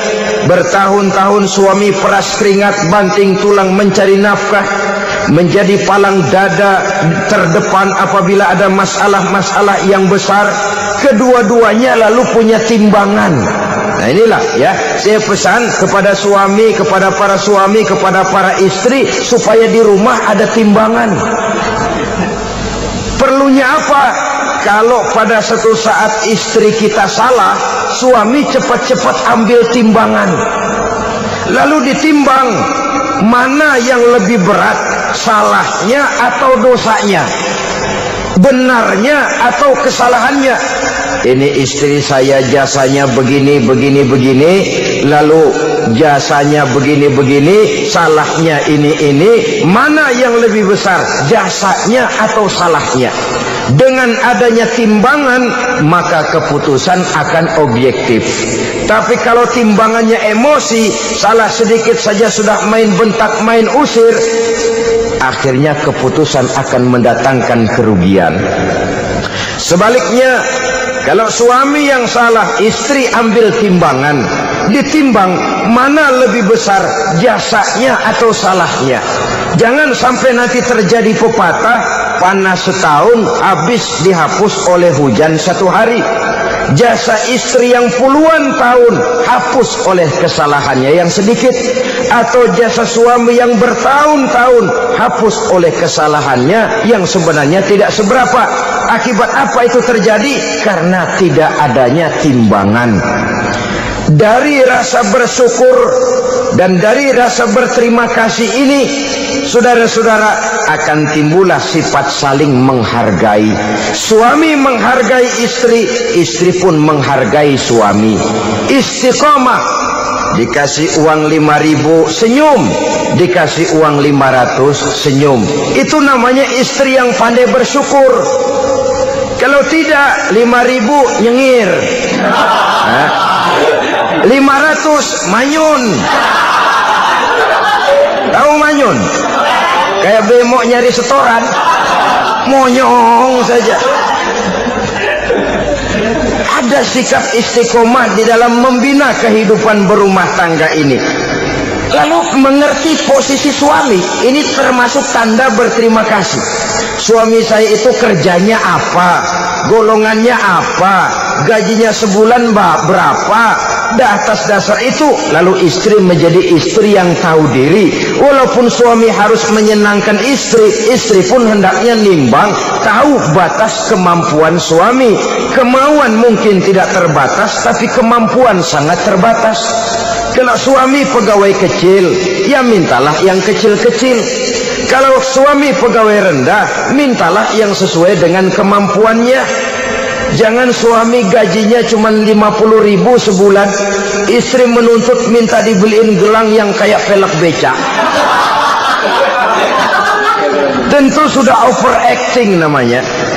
Saudara hadirin yang saya muliakan, kunci awalnya bersyukur kepada Allah. Kalau sudah bisa berterima kasih kepada manusia, hati ini akan mudah bersyukur kepada Allah. Rumah tangga yang pandai bersyukur, berapapun kecilnya nikmat, bukan kecilnya yang dia lihat, tapi karunia Allah yang dinilai. Sehingga dari rasa berterima kasih kepada manusia akan timbullah rasa syukur kehadirat Allah Subhanahu wa ta'ala. Itu yang sering diistilahkan orang, kalau dia punya mobil, dia berkata alhamdulillah kita punya mobil, tetangga kita cuman punya motor. Kalau dia punya motor, syukur kita punya motor, tetangga kita cuman punya sepeda, kemana-mana kekejek melulu. Kalau dia punya sepeda, alhamdulillah punya sepeda, tetangga kita sebelah nggak punya apa-apa, kemana jalan kaki saja. Kalau dia jalan kaki, alhamdulillah kita masih bisa jalan. Tetangga kita sebelah lumpuh bertahun-tahun nggak kemana-mana. Kalau dia lumpuh, alhamdulillah kita masih hidup. Tetangga kita kemarin mati nggak balik lagi.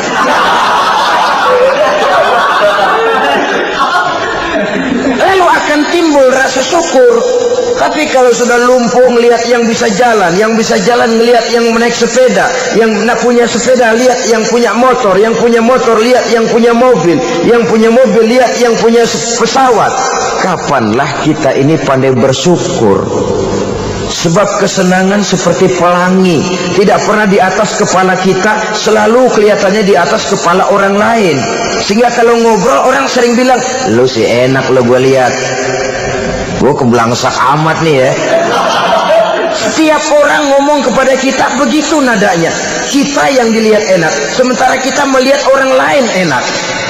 Tukang tahu melihat tukang tempe enak, tukang tempe melihat tukang tuak enak, tukang tuak bilang tukang sirsak enak. Enak itu seperti pelangi. Namun kalau kita mau merenungi, tidak pernah Allah berhenti memberikan nikmat kepada kita. Sejak kita bangun tidur sampai kita tidur kembali, bahkan tidur itu sendiri, seluruhnya tidak pernah putus dari nikmat Allah. Bahagia ada di gubuk reot, bahagia ada di rumah mewah, bahagia ada di hati kopral, bahagia ada di hati jenderal, di gunung dan di kota, di hutan belantara dan di desa, di keheningan malam atau di keramaian siang. Kalau kita mau mencari, bahagia selalu ada. Tapi hati yang tidak pandai bersyukur, bagaimanapun banyak kebahagiaan yang meliputi hidupnya, dia tidak akan pernah pandai mensyukurinya. Maka berterima kasihlah kepada istri, berterima kasihlah kepada suami, bersyukurlah kehadirat Allah Subhanahu wa ta'ala. Saya sering mengatakan, ibu-ibu walaupun suaminya itu jelek, mukanya rebek, matanya belek, hidungnya pesek, potongannya brengsek, kalau memang merupakan suami, tepuklah dada, suamiku adalah Arjunaku. Asik. Sebaliknya, seorang suami bagaimanapun kondisi istrinya, kalau itu memang jodohnya, beranilah berkata, istriku adalah Romeoku, istriku adalah Julietku, atau istriku adalah Sri Kandiku. Biarin pengkor ya pengkor, gak ada urusan. Mensyukuri. Kalau tidak mensyukuri, yang timbul lalu sesalan. Kalau sudah sesalan, mudah umpat mengumpat, caci mencaci dalam rumah tangga, lalu terjadilah kegaduhan. Ketenangan sulit kalau sudah tidak ada unsur saling menghargai itu. Lebih celaka lagi kalau sudah mengarah kepada penyesalan. Kata istrinya, bang, gue nyesel kawin sama lu. Suami digituin bikin gede kepalanya. Kalau lu nyesel apalagi gua, makin nyesel. Iya, coba pikir bertahun-tahun kita berumah tangga, memangnya abang bisa beliin apa sama saya? Itu juga gerobok kalau nggak ngeridit, bang. Kalau nggak ngeridit, memangnya kamu bayar kreditan pakai daun pisang? Saudara hadirin yang saya hormati, ini saya tekankan kepada ibu-ibu karena penyakit perempuan umumnya. Pernah Rasul itu pulang Isra Mi'raj cerita, saya pulang Isra Mi'raj diperlihatkan neraka. Neraka ya Rasul? Lalu bagaimana? Saya lihat kok isinya kebanyakan perempuan. Perempuan. Laki juga tidak sedikit. Cuma kebanyakan kok perempuan. Apa perempuan tidak sholat ya Rasul? Sholat. Tidak puasa? Puasa. Tidak ngaji? Rajinan dia sama suaminya. Tapi kenapa lebih banyak di sana? Rasul berkata, hunna yakfurnal asir. Penyakit umum dari perempuan tidak pandai berterima kasih kepada suaminya.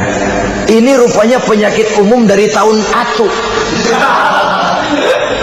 Saudara hadirin yang saya muliakan, jadi rumah tangga yang didirikan atas dasar mencapai ridho Allah, maka kelihatan dari pasangan suami istri menjadi orang yang pandai bersyukur terhadap nikmat. Bukankah dalam surah Ibrahim ayat 7 Allah berjanji, la in syakartum la azidannakum wa la in kafartum inna azabi lasyadid. Kalau kamu pandai bersyukur, aku tambah nikmatku. Kalau kamu ingkar, tidak mau bersyukur, azabku itu hebat dan pedih. Rumah tangga yang suami istrinya tidak bersyukur disiksa oleh perasaannya sendiri. Tetangganya dapat nikmat, dia yang meriang. Tetangganya dapat kesenangan, dia yang sakit hati. Dia tidak melihat nikmat yang diberikan kepadanya. Nikmat yang orang lain punya aja yang diincar. Nikmat orang lain aja dihitung-hitung. Tangga kita si Ano baru habis beli yang sebelah lilir habis beli kukusan. Cuma sekedar kukusan saja. Orang lain beli apa-apa jadi bahan diskusi di rumahnya. Orang lain saja yang diusut. Timbul dendam kesumatnya, timbul hasutnya. Dia tidak bersyukur dengan nikmat yang ada dalam rumah tangganya. Isi rumah tangga semacam itu disiksa oleh perasaan hasutnya sendiri. Jauh dari kebahagiaan, kering hatinya, miskin jiwanya, merana batinnya. Kalau sudah ke sana, jauhlah rumah tangga dari pantulan sinar kebahagiaan. Saudara-saudara, kita lihat rumah tangga Rasul. Dari rumah yang kecil, dari tempat tidur yang syaratnya kain kasar, separuh jadi selimut lagi, keluar ucapan baiti jannati. Kenapa? Beliau orang yang pandai bersyukur kepada Allah, bisa berterima kasih kepada istri-istrinya, dan istrinya pun pandai berterima kasih kepada Rasul dan bersyukur kehadirat Allah Subhanahu wa taala. Maka nikmat lalu bertambah.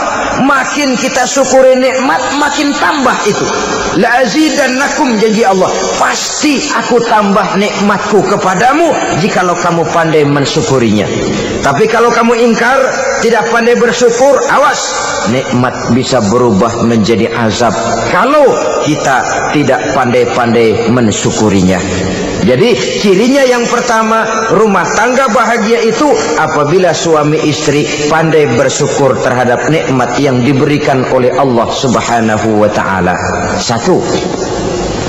Cirinya yang kedua, rumah tangga yang berdasarkan untuk mardhatillah, mencapai keridhaan Allah, sabar apabila mendapat cobaan.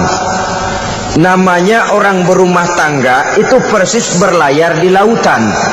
Suami istri adalah dua orang yang memegang kemudi. Kalau berlayar ombak tenang, angin bertiup sepoi-sepoi basah, lalu bila malam datang bulan bersinar, bintang gemintang gemerlapan, berlayar memang nikmat. Tapi satu saat angin puting beliung bertiup, gelombang menggunung, halilintar menyambar, kemudian petir berkilat. Kalau pada saat itu suami mau ngalor, istri mau ngidul, alamat perahu patah di tengah jalan, kandas di lautan sebelum sampai ke pantai yang akan ditujunya. Oleh karenanya perlu kekompakan.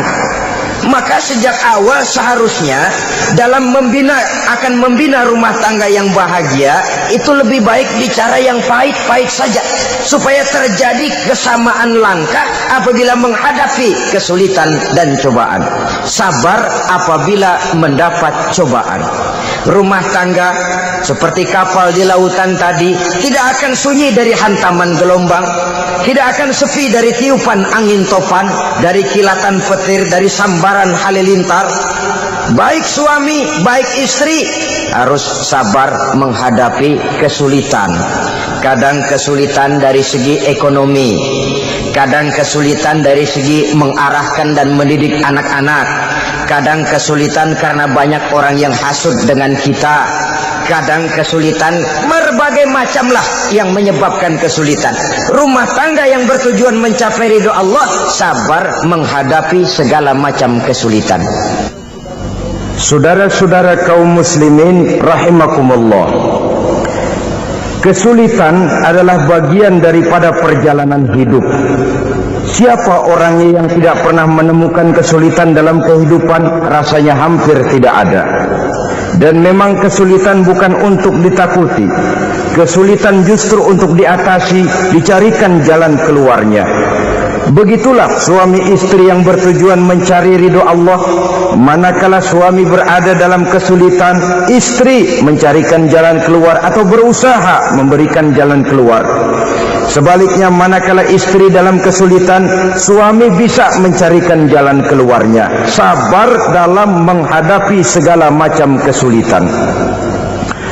Dalam surah Luqman ayat 17, Allah Subhanahu wa taala berfirman, "Wasbir 'ala ma asabak, inna dzalika min azmil umur." Dan bersabarlah terhadap apapun yang menimpa kamu. Bersabarlah terhadap segala kesulitan yang kamu hadapi, karena sesungguhnya yang demikian itu merupakan sebagian dari perkara-perkara yang telah ditetapkan oleh Allah Subhanahu wa taala. Saudara-saudara kaum muslimin yang berbahagia, kunci sabar sesungguhnya terletak pada keyakinan bahwa segala sesuatu berasal dari Allah dan segalanya akan kembali kepada Allah Subhanahu wa taala. Rumah tangga yang sabar di dalam menghadapi kesulitan-kesulitan biasanya akan lebih mudah mencari jalan keluar. Tapi kalau sedikit kesulitan datang, kita tertimpa oleh kepanikan, oleh kegelisahan, dan oleh ketakutan yang tidak beralasan, maka kesulitan itu bukan saja tidak dapat diatasi, malah rasanya akan menjadi semakin besar di dalam kehidupan kita. Tidak ada rumah tangga yang tidak pernah berhadapan dengan kesulitan, bagaimanapun besarnya rumah tangga itu. Itulah sebabnya kita memerlukan orang lain. Hidup berumah tangga itu seperti orang punya mata. Kalau mata kita kelilipan, kalau mata orang lain kelilipan, gampang kita tiup. Tapi kalau mata kita sendiri yang kena kelilipan, tentu kita memerlukan orang lain untuk meniupnya. Oleh karenanya, suami istri harus saling mencarikan jalan keluarnya. Walaupun kerjanya berbeda, suaminya pergi mencari nafkah, istrinya berdoa di rumah. Kalau perlu melakukan sholat duha, mendoakan agar usaha suaminya dimudahkan, dan begitu selanjutnya. Sehingga dengan adanya kebersamaan, walaupun tidak selalu bersama-sama, maka masing-masing melaksanakan tugas dengan tenang dan merasa yang satu berbuat untuk kepentingan yang lain.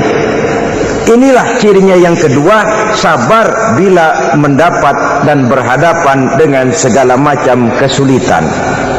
Kadang orang mendapat kesulitan itu berkeluh kesah. Bukan berkeluh kesah, tapi mencari jalan keluar dan mengambil hikmah yang ada di dalamnya apa. Karena bukan kemudahan, kesulitan yang membuat orang dewasa.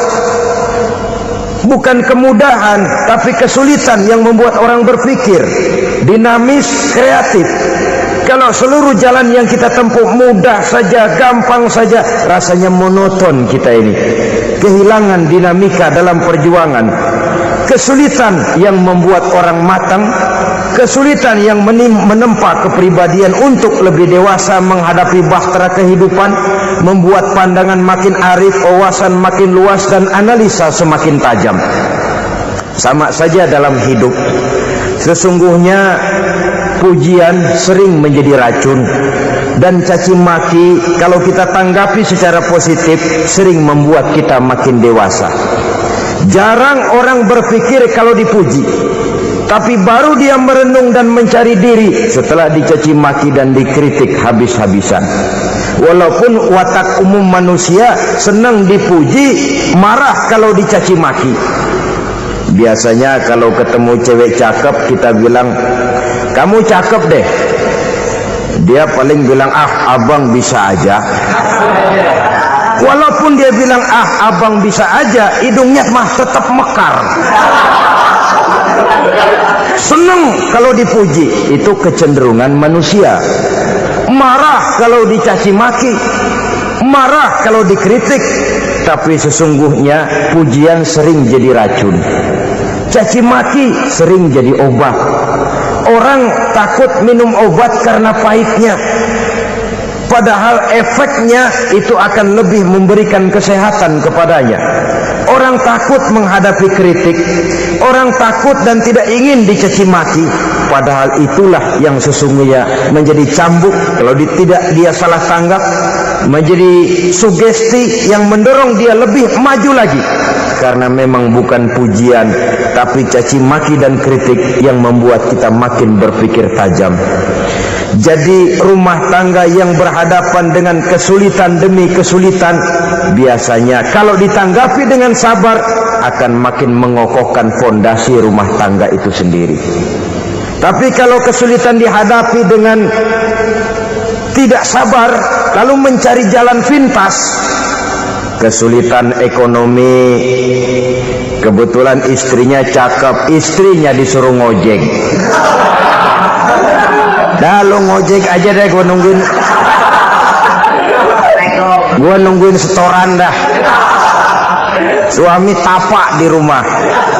Saudara hadirin yang saya muliakan, buat sepintas memang mendatangkan materi itu, mengatasi kesulitan ekonomi, tapi apakah bahagia? Walaupun rumah bisa jadi besar, perabotan bisa serba lebih lengkap dan ada, tapi apakah semuanya mendatangkan bahagia? Sementara suami kehilangan rasa cemburunya, dan dalam agama itu disebut dayus. Dayus, suami yang tidak punya rasa cemburu kepada istrinya. Dan orang dayus kayak begitu, haram mendapat bau sorga. Bau sorga saja tidak dapat, apalagi masuk ke dalamnya. Ya tapi juga jangan lantas mentang-mentang harus cemburu sama istri, overacting. Suaminya nawar sayuran, laki pulang ngomel, lu pacaran ya sama tukang sayur. Itu juga over, saudara-saudara. Kesulitan ekonomi diatasi dengan sabar. Sabar dalam arti berusaha dengan tidak mengambil jalan pintas, berusaha tetap berada di jalan yang diridhoi oleh Allah. Ini yang jadi problema ini rumah tangga sekarang ini, kesulitan ekonomi, di mana lapangan kerja sulit, di mana persaingan hidup tajam, sedangkan kita hidup ingin seperti orang lain. Kita mudah gelap mata, mudah picik pandangan, mudah sulit pertimbangan, lalu mengambil jalan pintas. Kadang menjual akidah, menjual keimanan. Kebetulan penderingan kering, ada yang nawarin beras 3 liter sama supermi 2 bungkus. Hari Minggu diajak ke gereja mau. Itu iman kena beras 3 liter telap. Kesulitan ekonomi, saudara-saudara, sehingga Imam Ali pernah berkata, kadal fakru ayyakuna kufran. Kemiskinan memang mudah membawa orang kepada kekafiran, kepada perbuatan-perbuatan yang bisa mengundang kekafiran. Oleh karena itu dalam tamsil lain beliau berkata, kalau ada ular dan ada kemiskinan, kemiskinan yang saya getok lebih dulu, kemiskinan yang saya bunuh lebih dahulu, karena kemiskinan mudah membawa orang kepada kekufuran. Bagaimanapun sulitnya ekonomi yang dihadapi dalam rumah tangga, percayalah satu saat jalan keluarnya mesti ada. Mesti ada. Jangan sampai mengambil jalan pintas yang membuat kita keluar dari jalan yang ditinjau dari segi kemasyarakatan pun mendatangkan aib, ditinjau dari kehormatan berkeluarga pun mendatangkan nista, ditinjau dari segi ekonomi pun barangkali tidak akan mendatangkan kelimpahan materi. Jalan pintas pada umumnya, saudara-saudara, hanya memberikan kenikmatan yang sekejap. Dan apalah itu artinya kalau harus mengorbankan kesenangan yang abadi dan kekal. Kadang-kadang mengorbankan anaknya sendiri, anaknya dikomersilkan. Pokoknya siapa yang nyamper lu berangkat aja dah. Asal pulang nenteng pisang sama jeruk sebongsang, orang tua udah anteng aja udah. Saudara hadirin yang saya muliakan, setiap kita selalu berhadapan dengan kesulitan. Karena itu rumah tangga yang bertujuan mencapai mardhatillah, mereka sabar dalam menghadapi kesulitan. Tidak ada beras, puasa saja, puasa sunnah. Puasa sunnah, lapar tapi ada pahalanya, daripada tidak puasa lalu ngegerundel. Brengsek Tuhan. Gue sembahyang melulu, lapar juga. Sudah lapar, tidak berpahala. Bukankah Rasulullah sendiri kalau pulang ke rumah Aisyah lalu berkata, "Ya Humairah, ada makanan hari ini? Ada makanan yang?" "Enggak ada, Bang." "Alhamdulillah, kalau begitu saya puasa." Pulang dari mana-mana, perut lapar, mau makan tidak ada makanan, bukan marah, bukan ngamuk, puasa. Maka boleh puasa sunnah, niatnya udah siang, jam 10, jam 11, asal dari pagi belum makan apa-apa. Niatnya jam 10, sah, dengan catatan dari pagi belum makan apa-apa. Jangan sudah sepiring setengah baru niat, itu lain. Itu ngojek namanya itu. Pengertian dalam kesulitan. Satu malam beliau pulang dari masjid agak larut. Habis ngajar banyak yang bertanya. Ketuk pintu, "Assalamualaikum, Assalamualaikum." 3 kali beliau memberi salam, tidak ada jawaban, tidak dibukakan pintu. Rupanya istri beliau lelah bekerja di waktu siang, tidurnya pules benar. Marahkah Rasul? Tidak. Beliau gelar sorban, tidur di depan pintu. Asraful anbiya wal mursalin ini, Rasul termulia ini, karena menghargai istrinya, tidur di depan pintu. Sampai Aisyah bangun sepertiga malam, terkejut buka pintu, suaminya ada di depan pintu. Beliau bangunkan. Ketika dibangunkan, Rasul lebih dulu berkata, "Maaf sayang, saya pulang terlambat." Sudah nggak dibukain pintu, tidur di depan, dibangunin, beliau duluan yang minta maaf. Pengertian. Kalau emosi, memang nggak dibukain pintu, tidur di depan. Begitu dibukain, yang enak kita tunjuk jidatnya.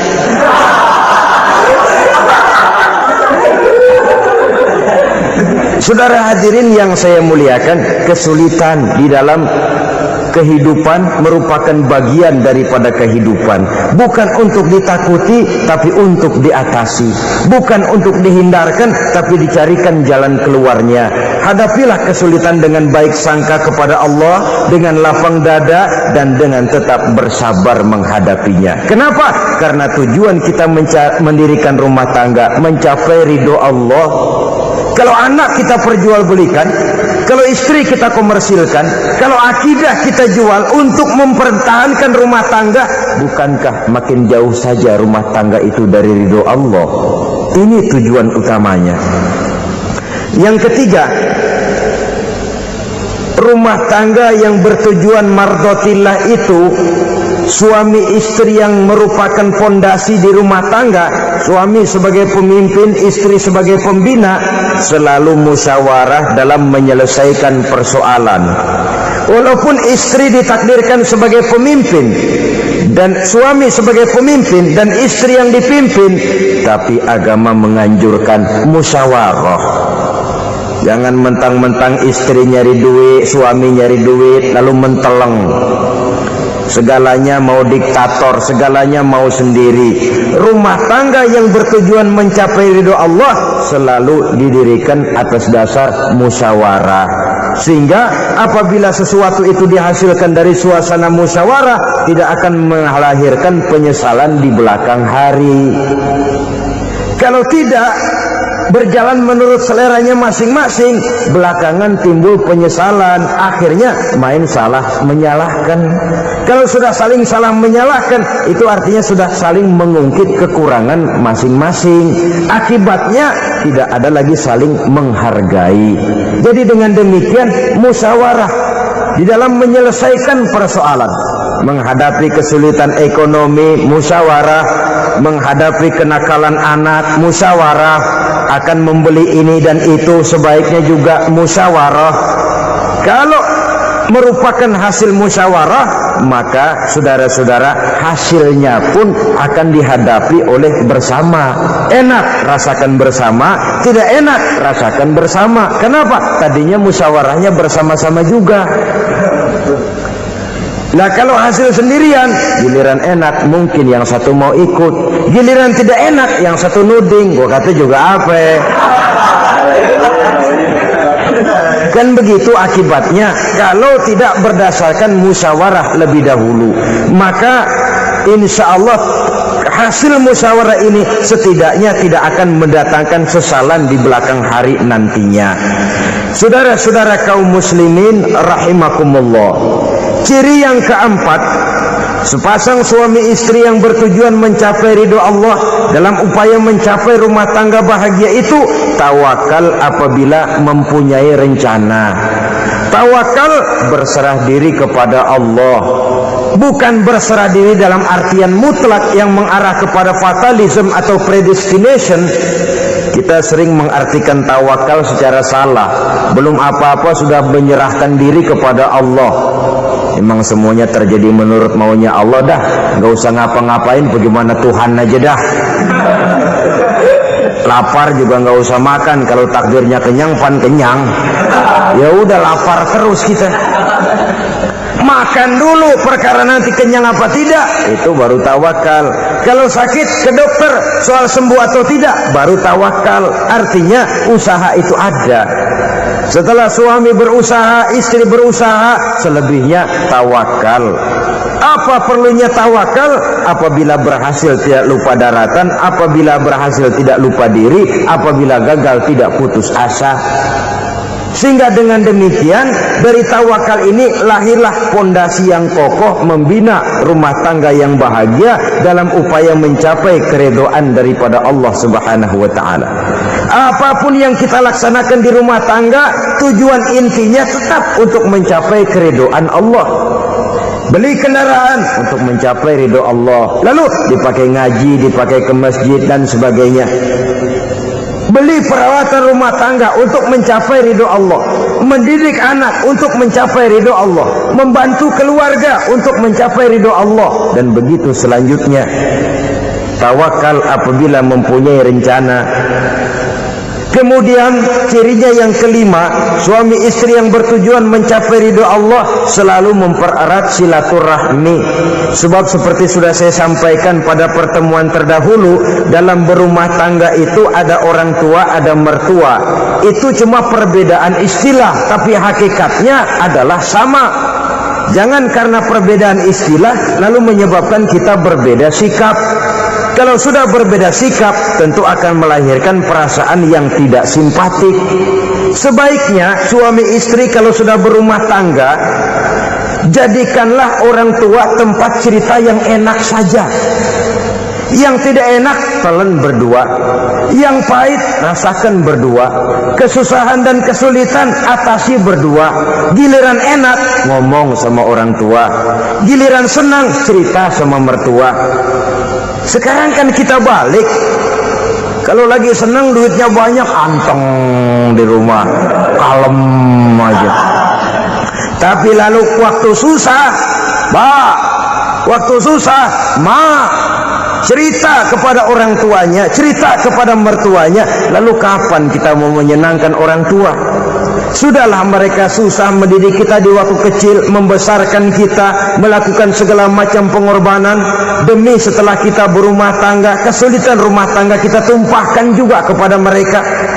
Pererat silaturahmi dan usahakan agar seluruh keluarga hanya menjadi tempat kita cerita yang enak-enak saja. Istilah sehari-harinya, kalau di rumah kita makan sama sayur bayam, keluar rumah diem, malah seluitan. Tetangga tanya, lu makan kayaknya enak banget sama sih, daging ayam.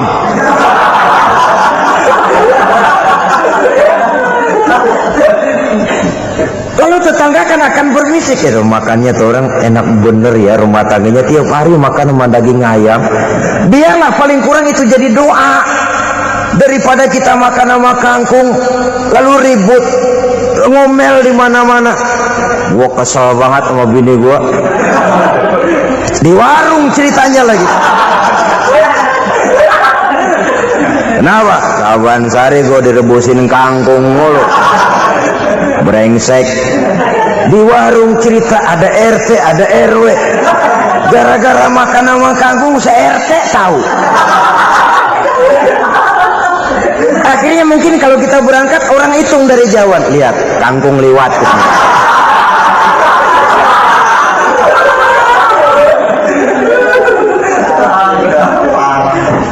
Bisa menjaga yang disebut security informasi, rahasia rumah tangga. Bahkan pernah saya berikan contoh karena ingin menghargai. Suami beliin kain batik buat istrinya. Istri tahu begitu sepintas, ini kain jelek nih. Tapi karena mau menyenangkan suaminya, dia bohong. Bagaimana bu kain yang bapak beliin? Aduh bagus bener pak. Bagus sekali itu kain. Warnanya pak emang yang model begitu tuh. Tetangga kita mana ada yang pakai kain begitu pak? Ya emang nggak ada, jelek. Menghargai. Sebab kalau waktu itu si istri jujur, yang timbul sakit hati suami. Bagaimana bu kain yang saya beliin? Goblok lo. Kain begitu dibeliin di pasar juga banyak 1.400, campur odol lagi. Sudahlah, suami punya niat baik, sampai rumah digoblok-goblokin, tidak ada lagi rasa saling menghargainya.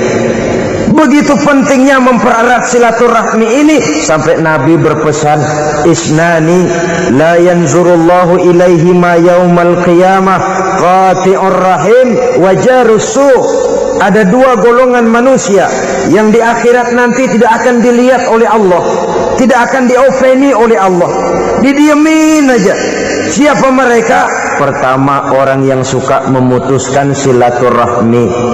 Yang kedua, tetangga yang jahat dengan tetangganya.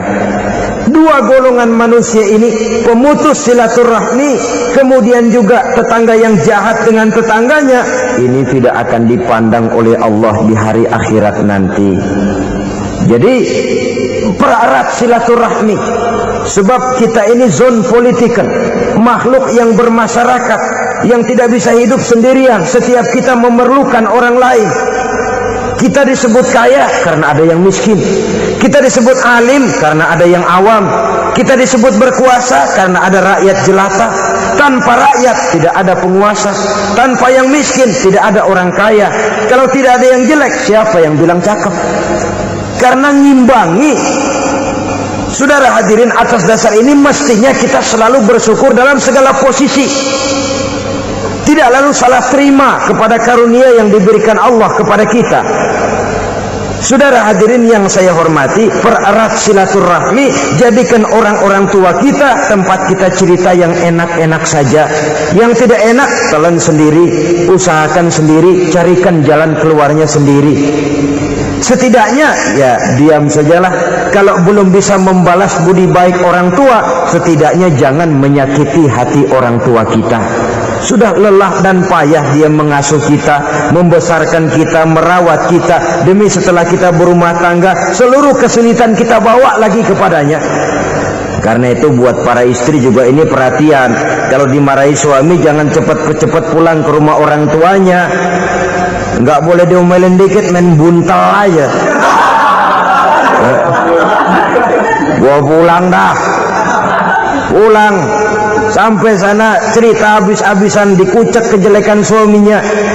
Nanti 2-3 hari balik aja lagi. Kan nggak lucu jadinya. Saudara hadirin, begitu juga suami. Mencaci maki habis istrinya, 2-3 hari baik aja lagi. Konyol, istrinya sudah dicaci maki habis-habisan, dijeleki leluhur-leluhurnya, 2-3 hari baik lagi, mesraan lagi. Kata bininya dalam hati, gua lu jelekin juga, lu pakai juga, payah.